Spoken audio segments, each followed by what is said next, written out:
What's up, everybody? John Mark here, your local fat loss expert in the West Texas area. And as promised, I'm going to start doing my show called the Ask JM Show. And this is the very first one, so welcome to the very first one.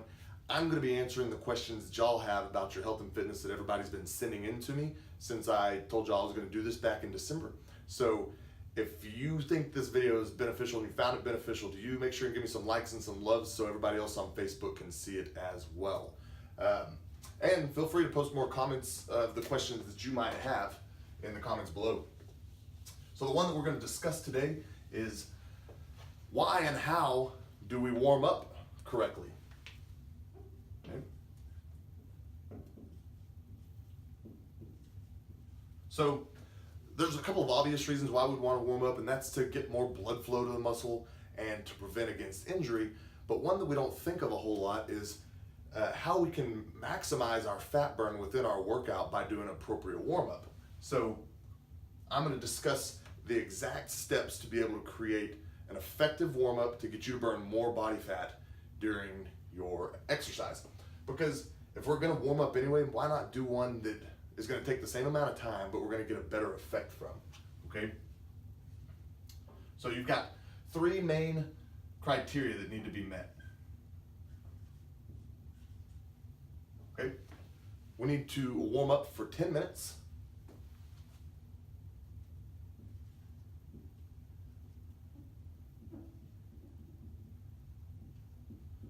It needs to be progressive, okay? And the fact that we start with the lowest intensity and work up to the highest intensity. And I'll give you a couple of examples here in just a moment.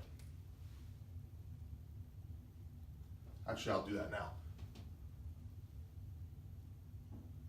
So I prefer dynamic type exercises, functional type things that we're getting out there and using our body to do, but this can be done on an elliptical, treadmill, or a bike as well. Even though that's not the preferred method, it's still going to be effective if you do it like that. So war machine. So what you're going to do is that if you're on a machine or even dynamic, you're going to increase the intensity every 2 minutes. So I know a lot of y'all out there use the elliptical and the treadmill, so I'm going to give you an example there. So maybe you start off with a brisk walk, okay? And then every 2 minutes of this 10-minute period, you're going to increase the intensity, okay?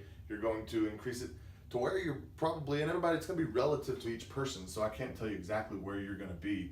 But here's how you know if you're in the right zone at the end of this 10 minutes.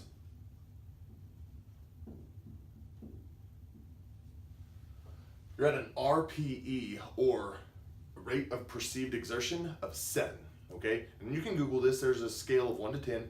7, whenever we're at a 7, our body is beginning to feel uncomfortable. We've probably started to break a sweat. And if asked a question, we could probably say an entire sentence. We couldn't speak in a full paragraph form, and we're not just struggling to say 1 or 2 words, but you can actually complete a full sentence. So at the end of this 10-minute period, if you're at about that comfort level of uncomfortableness, you're probably at about the right spot, okay? So we've got 10 minutes. We've got that it's got to be progressive, that we've got to increase in intensity, and that at the end of that 10 minutes, you need to be at an RPE of 7. Now, here's the key ingredient, okay? If you don't do this, then all this other stuff wasn't worth doing. The key ingredient, this is a little secret for y'all that all my clients do.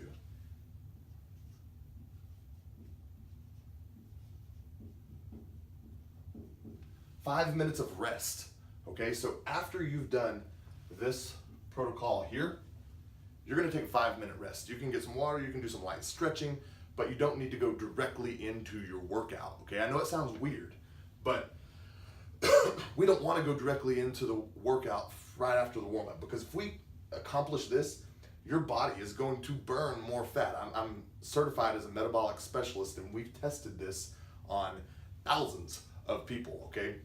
If you do 2 minutes, 3 minutes, 4 minutes, 6, 7, 8 minutes, any other variable, it is not as effective as 5 minutes. 5 minutes is absolutely the key ingredient to this. So that's it, guys. The warm-up is very important for a lot of other reasons outside of just protecting from injury, you can actually burn more fat in your workout by doing a simple structure like this.